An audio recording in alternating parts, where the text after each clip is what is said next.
I want to now talk about Kyrie Irving, okay? Because by the end of the 2021 NBA season, and really within the next couple of months, we are going to find out a lot about Kyrie Irving. And look, I've been a guy that has defended Kyrie Irving a ton in the past. I believe Kyrie Irving, when healthy, is one of the top 5 point guards in the game of basketball. Obviously, if you count LeBron James, Luka Doncic, James Harden, sort of your hybrid combo guards or small forwards that like to play point guard, obviously that's not the case with Kyrie Irving. But when we just talk about guys like Russell Westbrook, Damian Lillard, just true point guards, true guards, I think Kyrie Irving's in that top 5, okay? I'm not talking combo guards. You can make the argument that Kyrie Irving's one of the top 5 point guards in all basketball. I don't think Kyrie Irving got enough credit for what he did in Cleveland, contributing to that championship run. Ultimately, the Boston Celtics underachieved when he was there, but I did not put all of that underachieving on Kyrie Irving's shoulders. I believe there's a whole lot of factors that, factor into Boston underachieving besides Kyrie Irving not playing his best and besides Kyrie Irving's injuries. And ultimately, I gave Kyrie Irving the benefit of the doubt last year because it was his first year with the Brooklyn Nets. But see, here's the thing. It's becoming harder and harder for me to defend one Kyrie Irving. Because right now, today, Kyrie Irving and Steve Nash doesn't seem to be clicking. Kyrie Irving has not been showing up to work recently. And Steve Nash had to find out that Kyrie Irving was going to be absent for a period of time from his teammates. Kyrie Irving didn't contact Steve Nash directly. Steve Nash found out the news from Kyrie Irving's teammates.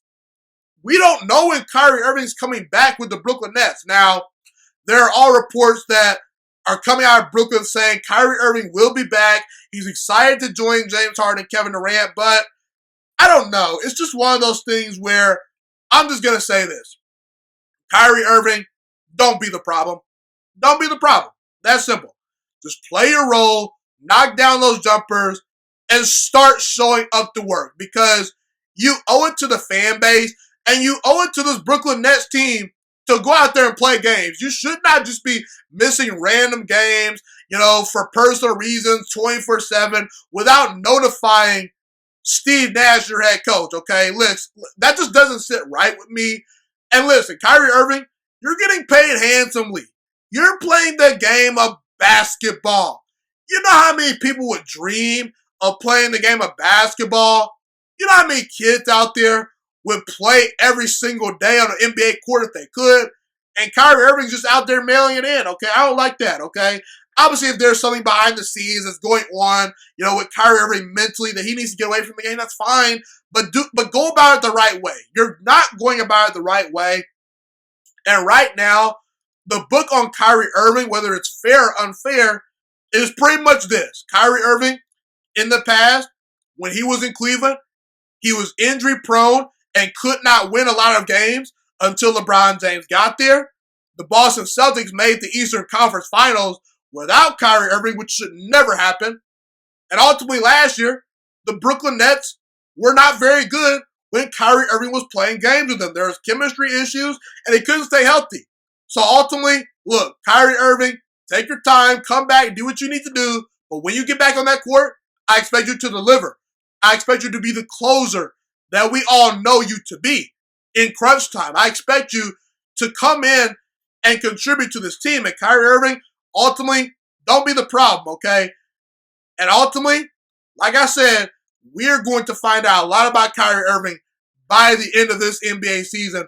No doubt about it.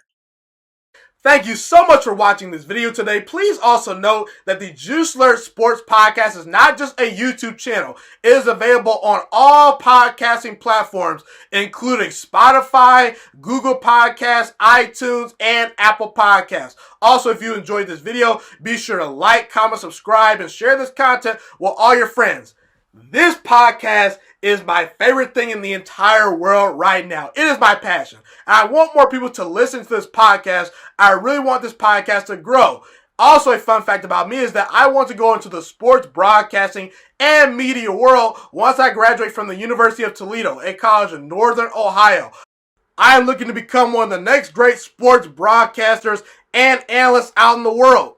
And I potentially would like to start my own network if this podcast really truly grows. Or if I fall short of that goal, I would love to work for a big time network like ESPN or Fox Sports 1. I am open to all networks. So if you believe in my dreams and you see or hear my passion through the screen, be sure to tell all your friends about the Juice Alert Sports Podcast. Stay motivated, you guys. Have a God bless day, and I'm out.